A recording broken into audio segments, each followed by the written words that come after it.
안녕하세요. 2시간 전에 마감한 트레이더가 전하는 생생한 글로벌 마켓 리뷰 델타원입니다. 오늘 시장은 진땀이 날 정도로 치열한 싸움이 벌어졌는데요. S&P와 다우나 러셀 이런 거는 사실상 갭 상승 후 음봉을 맞은 것이나 다름없지만 나스닥은 장 시작 전에 갭 상승한 것을 한번 당겼다가 또 매도가 한번 쫙 나왔죠. 근데 그것을 장중 내내 매수로 받아냈습니다. 제가 플로어 트레이더라고 하면 닉 리슨이 생각날 정도였는데요. 계속 부하들에게 매수를 외칩니다. 그런데 부하들이 보스 우리 너무 위험한 것 같아요. 그렇게 말하면 넌 해고야. 다음 누구야? 매수 주문내 하면서 미친 듯이 시장을 방어한 하루였다고 봅니다. 5장 들어서 다우와 S&P가 계속 밀리자 결국 나스닥도 밀리기 시작했는데 마지막 30분 남겨놓고 또 닉 리슨 같은 놈이 들어오죠. 닥치고 매수한 말이야. 그렇게 나스닥은 음봉은 음봉이지만 긴 아랫꼬리가 달린 그런 봉으로 마감을 했습니다. 물론 현물 기준으로는 양봉이 됐겠네요. 어쨌든 참 대단합니다. 자, 델타원이 글로벌 마켓 리뷰 스타트. 우선 아시아 시장 봐야죠. 오늘도 아시아 세션 땡 시작하자마자 매수세가 들어왔는데 일본 시장이 눌리면서 장중에 한번 바닥치고 거기서부터 또 상승을 했습니다. 홍콩도 장 초반 눌림 이후 꾸준히 상승이 들어와서 마감했고요. 대충 바닥권에 대한 컨센서스가 형성이 되었고 또 지표도 잘 나왔죠. 그래서 반등이 나온 것으로 봅니다. 그러나 반등은 반등일 뿐 강한 상승으로 보기에는 조금은 좀 부족한 그런 약간은 불안한 모습이었습니다. 아시아 세션에서 이 중국이 8월 산업 생산과 소매 판매, 고정자산 투자 모두 컨센서스부터 잘 나왔죠. 그래서 지수 상승에 힘을 보탰는데요. 특히 소매 판매가 전년 대비 0.5% 증가하면서 이 중국 정부가 코로나 탈출 선언했는데 그거 진짜 믿을 만한 거 아니야? 글쎄 못 믿겠는데 라고 하는 것을 그래도 소매 판매가 증가했으면 의구심 덜어내야죠. 예. 모르겠습니다. 이것마저 조작된 지표라면 할 말은 없는데 어쨌든 소매 판매는 코로나가 종식된 것을 반영하고 있다. 그렇게 해석할 수 있겠습니다. 그럼에도 불구하고 일본은 그닥 강하게 오르지 못했어요. 근데 어제 이 엔화 강세가 나타났다고 했죠. 그리고 이제 오늘 또 하루 종일 엔화 강세였습니다. 이런 엔화 강세에 대한 우려 때문이라고 할 수 있겠습니다. 자, 이제 유럽 세션 가볼까요? 유럽에서는 이제 GW 경기 기대 지수가 발표됐는데요. 이것은 이 펀드 매니저들한테 지금 경기가 어떠냐, 앞으로 어떨 것 같으냐 이런 걸 물어보는 거죠. 이 독일에서 발표된 IFO 지수라는 거 있는데 요거는 이제 기업인들에게 묻는 겁니다. 그럼 기업인들은 사실상 죽을 맛입니다. 맨날 뭐 그렇게 보수적으로 얘기를 하죠. 근데 펀드 매니저들은 그렇게 얘기하면 누가 펀드를 들려고 합니까? 그러기 때문에 어쩔 수 없이 낙관적인 성향을 갖게 돼요. 그래서 평상시에도 항상 낙관적인 지표가 발표되는 편인데 이번에 유로존 경기 기대 지수 73.9 나왔고 독일 경기 기대 지수도 77.4가 나왔죠. 예상치보다 훨씬 더 잘 나왔고요. 어쨌든 그러면서 시장이 강세가 나와야 되는데 그거에 비하면 정말 못 올랐습니다. 유럽 시장이요. 예. 이번 주 제가 유럽 옵션 만기 때문에 이거 쉽게 못 올라갈 것이다 그런 얘기 했었는데 물론 이제 유럽 증시가 상승을 안 한 건 아닙니다. 강보합 정도로 끝났고 또 영국 지수 같은 경우에 한 1% 올랐어요. 그런데 영국은 한 2주 전까지 엄청 빠졌다가 이번에 올라오는 거고 계속 이제 솔솔솔 올라오는 거고요. 유럽 증시는 이미 그동안 올라 있었죠. 그래서 계속 못 오르고 그냥 계속 하루 오르면 또 내일 빠지고 뭐 이런 식으로 그렇게 일봉상 이번 옵션 만기까지 횡보시키려는 그런 모습입니다. 어쨌든 내일 FOMC 이후에 어떻게 될지 모르겠습니다만 지금 현재 유럽 증시 내재 변동성은 놀랍게도 미국 지수 선물이 변동성보다 더 낮은 수치입니다. 그렇기 때문에 유럽 증시가 뭐 급락이나 급등, 특히 급등 같은 경우에 나오기 어렵다. 이렇게 좀 봐야 될 것 같습니다. 물론 이번 주 금요일까지 말입니다. 자, 이제 미국 세션 가볼까요? 그 미국 세션 시작되기 전에 미국 시장 관련 경제 지표 몇 가지가 발표됐는데 우선 이 엠파이어 스테이트 제조업 지수라고 하죠. 뉴욕 연준에서 발표하는 제조업 지수인데 이것은 0 이상이면 긍정적이고 0 미만이면 부정적인데 대부분 그래도 0 이상을 나옵니다. 그리고 뭐 사실 뉴욕에는 제조업보다는 서비스업이 이제 중요하죠. 그렇기 때문에 뉴욕 연준이 제조업 지수는 뭐 큰 의미를 두지는 않고 있습니다. 뭐 17.0 나왔습니다. 전월 대비로 좀 크게 증가하긴 했는데 뭐 의미는 없고, 그리고 산업 생산은 전월 대비 0.4% 증가인데 이거는 컨센서스보다 낮은 수치입니다. 그래서 뭐지 하는 그런 갸우뚱하는 모습이 있었지만 그래도 둘 다 지표 모두 시장에는 전혀 영향을 주지 않았습니다. 사실 오늘 시장이 내일 FOMC를 앞두고 좀 긍정적인 기대가 좀 있으면서 또 한편으로는 또 숏 포지션도 많이 들어왔다고 할 수 있겠는데요. 특히 나스닥은 전쟁이었습니다. 제가 아까 닉 리슨 이야기를 했었죠. 이 닉 리슨은 누구냐면 영국 베어링 은행을 파산하게 만든 미친 트레이더였습니다. 홍콩 시장에서 일본 시장에 상장되는 일본 시장이 주가지수 선물을 거래하던 그런 트레이더였죠. 닉 리슨에 관한 이야기는 로그 트레이더라는 영화로도 만들어졌는데요.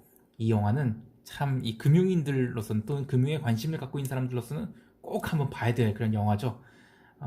참고로 이 영화는 제 주변 일반인들한테 얘기해보면 전혀 재미없는 그런 따분한 영화라고 합니다. 어쨌든 간에 저는 너무 재밌게 봤어요. 아무튼 영화가 이 절정에 달할 무렵 닉 리스는 니케이 225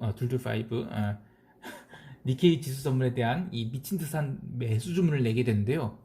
막 머리에다가 이 생수통을 막 끼얹으면서 매수를 외치죠. 이 오늘 나스닥도 그런 모습이었습니다. 장 초반에는 거의 일방적인 매수세의 승리였고요. 장 시작 후 한 갭상승이 이미 출발을 했는데도 거기서 또 30분 동안 올렸죠.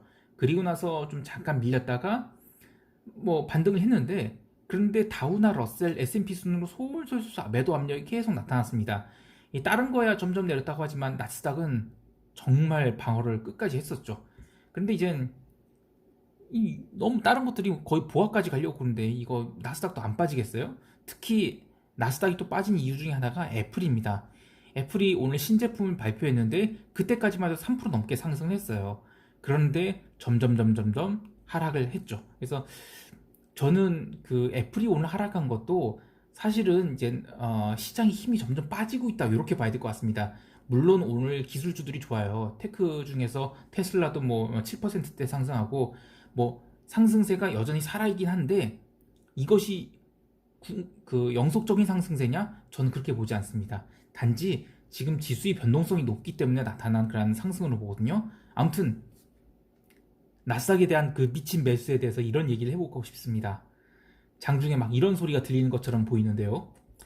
이 보스, 아무래도 FOMC 전에 이렇게 롱 포지션을 초반부터 강하게 쌓으면 좀 부담스럽지 않나요? 다우 좀 밀리잖아요. 러셀도 밀리고요. 좀 줄여야 되지 않을까요? 이렇게 얘기하면 너 해고, 야 다른 놈 매수 좀 넣어줘, 빨리 매수 이렇게요. 어쨌든 시장을 받치는데 성공은 했습니다. 나스닥이요. 그러나 이것이 내일 FOMC 때 그리고 FOMC 이후에 과연 이 상승세를 지속할지는 퀘스천 마크가 되겠습니다. 그리고 개별 종목들 보면 제가 시티그룹 어제 무너지는 것 보면서 야 은행주들 이거 끝났다, 다들 안 좋겠다 이런 얘기를 했는데요. 오늘 현실이 되어버렸습니다. 오늘 JP모건이 3%대 하락을 했는데 사실 연간 그 순이자 수익 기대가 한 5% 정도 감소한 겁니다. 근데 그것 때문에 이렇게 하락을 하는 건 좀 말이 안 되고요. 그냥 이 저금리 기조를 은행업들이 다 막고 있잖아요. 그리고 연체율은 솔솔 증가하고 있고요. 그렇기 때문에 이 은행주 입장에서는 엄청난 지금 폭탄을 안고 있는 겁니다. 그 연준이 립 서비스로 뭐 회사채도 사주고 무한정 사주고 모두 사주고 해주고 하겠다라고 하지만 사실상 실제로 한 거는 집행한 거는 금액이 얼마 되지 않습니다. 연준이 이렇게 얘기하죠. 지난번에 내가 그런 얘기를 한 거는 정말로 니네들이 좋은 회사채도 막 닥친 대로 버려서 이른바 펄런 엔젤이라고 하죠. 그런 그냥 우량 회사채마저 다 집어던져서 그걸 다 투기 등고로 만드니까 야 그건 내가 막아줄 거야. 그렇게 얘기를 해서 립 서비스를 하니까 투자자들이 마음을 쓸어내면서 오케이 알았어 연준이 해준대 야 다시 담어 이렇게 해서 그런 회사채들이 많이 살아난 겁니다. 즉 부도 자체의 그 확률은 전혀 줄어든 게 아닌데 확률이 줄어들지 않았다기보다는 이 회사의 펀더멘털은 전혀 개선된 게 없는데 투자자들이 그 언와인딩을 한 것뿐이죠. 그런데 실제로 그것에 대해서 다 얻어맞을 그런 익스포저가 그대로 있는 곳은 은행업입니다. 디폴트 되면 은행업이 얻어맞을 수밖에 없습니다. 그래서 저는 지금 경기가 이렇게 뭐 연준이 막 열심히 이제 돈도 풀고 립 서비스도 하고 그래서 막아놨다고 하지만 은행주를 보면 실제로 경기가 좋은지 안 좋은지를 명확하게 알 수 있다고 봅니다. 그래서 저는 은행주에 볕들 날이 오려면 아직 한참 멀었다, 그런 생각을 하고 있습니다. 은행주 말고 또 못난이 주식이 있습니다. 오늘 커머디티에서 기름값이 거의 3%쯤 상승을 했어요. 그러면 기름값 상승하면 뭐 기름 주식들 뭐 엑슨모빌, 쉐브론 이런 거 좋아야 되잖아요. 그런데 오늘 또 쉐브론, 엑슨모빌 다 하락을 했습니다. 물론 이젠 이 그 기름이 오른 이유가 언론에서는 이 텍사스 앞바다에 허리케인이 또 왔다, 그래서 뭐 가동 중지 뭐 이런 얘기가 나오기 때문에 기름값이 올랐다고 하는데, 트레이더의 관점에서 보면 기름 주식은 그것 때문에 오른 게 아닙니다. 그 기름값은 그것 때문에 오른 게 아니고 그 유럽 세션 시작하고 나서 1시간 있다가, 그러니까 미국에서는 아직 새벽이었을 때예요. 그때 이 브렌트 기름이 $40에서 더 이상 안 빠졌습니다. 그래서 거기서 40달러 이하로는 쉽게 못 빼겠구나, 그럼 일단 커버하자. 그렇게 해서 숏 포지셔너들이 커버를 했기 때문에 이 텍사스도 같이 오른 겁니다. 그래서 이 기름 주식은 그 커버링 때문에 기름이 오른 거기 때문에 오르지 못했어요.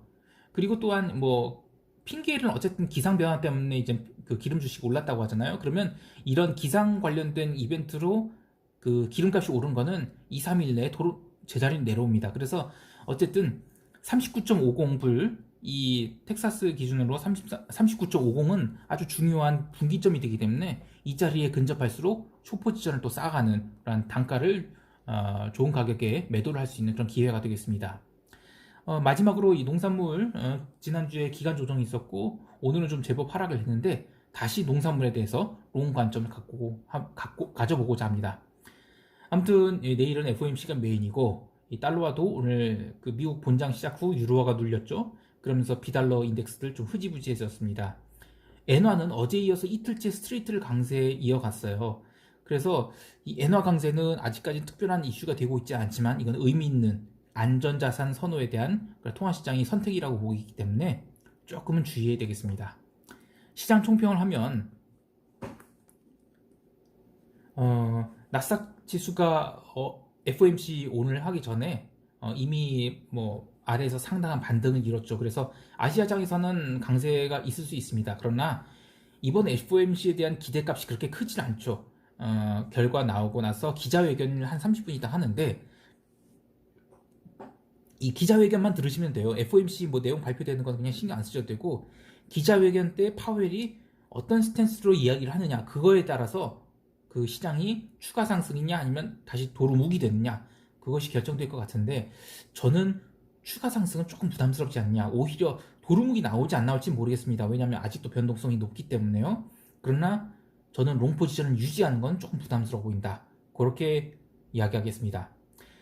내재 변동성 좀 얘기를 하면 어제 이어서 하락을 했어요. 그런데 장중 진폭에 비하면 여전히 내재 변동성 굉장히 높은 수치입니다. 그래서 저는 변동성 하락이 가능성은 아직도 커 보인다. 그리고 지수가 하락을 해도 변동성이 늘어나기 힘들 수 있다. 즉 변동성 하락과 함께 지수가 동반 하락하는 그런 조금 일반인들이 좀 생각하기, 납득하기 어려운 그런 상황이 충분히 나올 수 있다는 것, 그 점을 얘기를 해드리고 있습니다. 그리고 참고로 저는 개인이 그 빅스 ETF를 매수한다든지 빅스 선물 매수하는 거, 뭐 빅스 옵션 사는 거, 이런 짓은 좀 안 했으면 좋겠습니다. 빅스 투자는 사실 웬만하면 손대지 않는 게 맞습니다. 시장에서 빅스를 공포지수로 부르면서 뭐 시장에 공포가 돌게 되면 빅스가 폭등을 한다, 이런 얘기를 하는데, 연중에 지수가 하락을 해도 빅스가 크게 오르지 않는, 의미 있는 상승하지 않을 때 많습니다. 단지 언론에서 큰 폭의 하락이 나왔을 때 빅스가 크게 상승하는 그런 현상이 나타나기 때문에 빅스를 공포지수로 이렇게 부르면서 일반인들이 빅스에 관심을 갖게 하는데, 저는 일반인들은 빅스 쳐다보지 않았으면 좋겠습니다. 오늘도 즐겁고 성공적인 투자 되시길 바라고요. 이상 델타원이었습니다. 감사합니다. 쉐린 한마디. 여러분, 빅스는 손대지 마세요. 감사합니다.